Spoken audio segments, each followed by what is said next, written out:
Hey guys, welcome to my YouTube channel and another episode of my social diary. Super stoked to have you here. A little bit of a shorter video today, but there were some thoughts I wanted to share with you all around outgrowing your environment.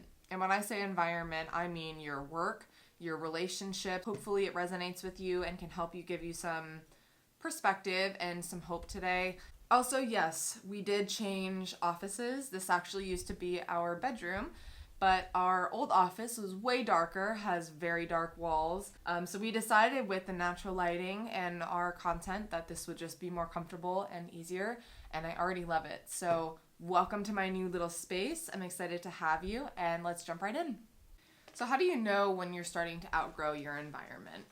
I can only speak off personal experience, but for me, I went into my last job when I was still living in Maryland thinking I was going to be there for a very long time.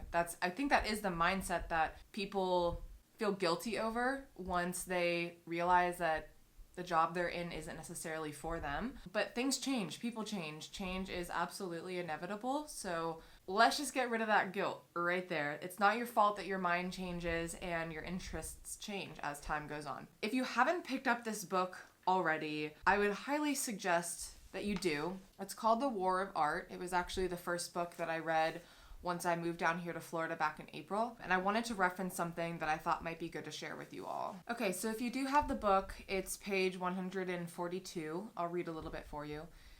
Resistance feeds on fear. We experience resistance as fear. But fear of what?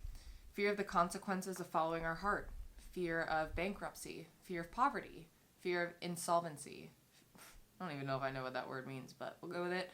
Fear of groveling when we try to make it on our own, and of groveling when we give up and come crawling back to where we started. Fear of being selfish, of being rotten wives or disloyal husbands. Fear of failing to support our families. All right, I'm going to stop there. Skip a little bit. These are serious fears, but they're not real fear. Not the master fear, the mother of all fears that's so close to us that even we verbalize it when we don't believe it. Fear that we will succeed. This resonated with me a lot when I started reading the book, simply because you know what I mean when you have a feeling that you were meant for something else. It doesn't mean that you were meant for more compared to what other people are doing. It might be more for you, and that's completely fine, but it's like this lingering kind of voice in your head telling you that where you're at in the moment is not where you're going to be in X amount of time. And when you outgrow your environment in general, it could be friends, work, whatever, relationships. In my opinion, I know I'm outgrowing an environment specifically when I stop learning from it. Sometimes you may have to take a step back of what other people might see as a step back in order to take a step forward. For example, I left a good job to move down here. I was getting paid well for my age, in my opinion, and I just wasn't happy. It wasn't because I didn't love my coworkers or didn't love the sales part of the job. It was really because I wasn't passionate about the industry that I was in. And, I start my first day today at a gym here in sales, and I'm really looking forward to it. The newness of it attracts me. Over the last few years, if you've watched any of my content in the past, I really didn't start anything great until I moved here. But if you've seen any of my TikTok or Instagram in the past, you've seen that I've really worked hard on my mental game and my physical game as well. So I've been in the gym, and that's just something that interest has increased over time so much that I've decided that I wanted to make it more of my lifestyle as opposed to a hobby. I think that's how I got to the point where I'm at today, where I knew that the change needed to happen. I needed to move. I needed to go figure out and learn more about what I was interested in. I do know that it's a step in the right direction because I'm learning about industry I'm passionate about or have passion for. But with friends, that's tricky. I'm sure all of us, I know I have a ton of people that I thought I was going to be friends with for a long time. And some disappeared in my life without really any warning, and I still have question marks about. But there are other friends where now I'm like, all right, I understand why they weren't meant to be in my life. I'm not learning anything conducive from them. Them being out of my life was more of a weight lifted off of my shoulders over time than the time I spent missing them. So the moment that I know I've stopped growing in an environment is when I feel like I'm teaching others more than they're teaching me.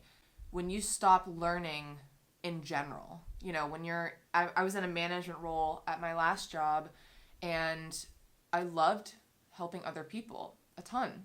But at the end of the day, I felt like my growth was going in a different direction. And sometimes that just happens. I was interested in other things. I wanted to go see what opportunities came of that. And so I took the leaps. Fear of succeeding, though, I want to talk about this quote a little bit longer. It reminds me of these quotes I see all the time on social media around, what if it turns out better than you expected it to be? That's really what's pushed me to get to where I am right now. Nonetheless, whenever you're leaving one environment or one friendship, relationship onto the next, that doesn't mean that time was wasted. There are nuggets of things that those situations were meant to teach you in order to bring into the next chapter of your life and make you stronger. I know how to sell now. I know what the meaning of true camaraderie looks like in a work environment, which I am looking for in all my next opportunities. Don't think that just because somebody leaves your life or because you leave a certain environment that you're doing anything wrong. All you're doing is following that itch that you have to succeed, and success looks very different for every person. For me, I just felt like I was climbing the wrong ladder. I honestly didn't even know what ladder I was looking to climb, but I knew it wasn't the one I was in. I was spending more time in my day doing functions that didn't make me as happy as what I was doing in my free time, which was working out, getting my mind and my body right, and creating content, journaling, all of those things. For a while, there was like a gray area for about a year, I would say, where I was really going back and forth. I didn't understand what was happening in my mind. I fully went into that job, 3+ years ago, thinking I can be here for a long time.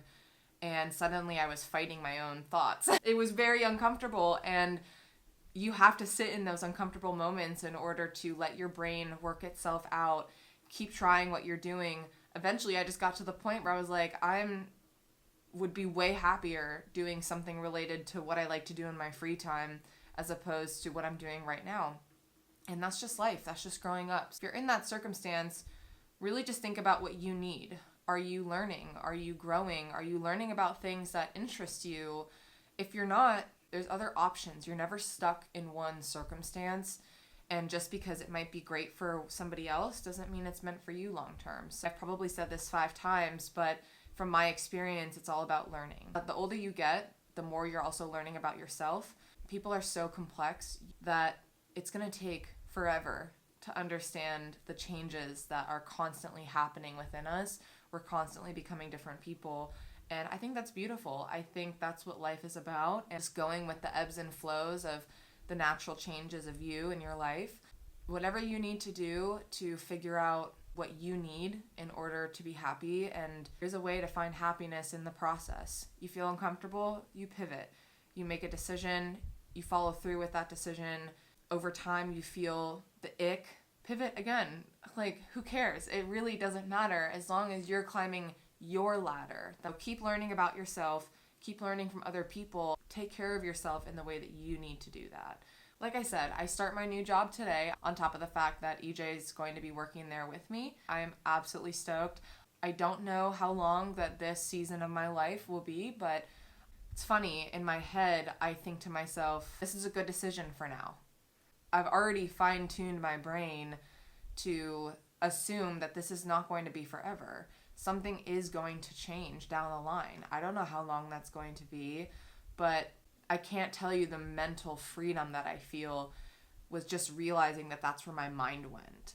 It makes me feel like I'm never stuck in one place. I will never be back in that old mindset that I used to have where just because I committed to something meant that I had to stick it out forever.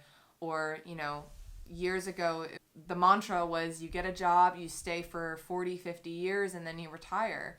I think those days are gone. I worked in recruiting during the recession. I saw the great resignation happening right in front of my eyes. It affected my paycheck every day. So not to say that I'm just going with the trend, but it's definitely enlightened me on what it looks like to not settle, but what not settling looks like morally in a good way for myself. So I hope this can encourage you. A little bit of a shorter video today. Just wanted to keep it short and sweet and get some thoughts off my chest that I thought might be beneficial for you guys. I hope you enjoy. Leave a comment below if you have any ideas of what I could cover in my next video, and I will see you guys soon. Thanks so much. Bye.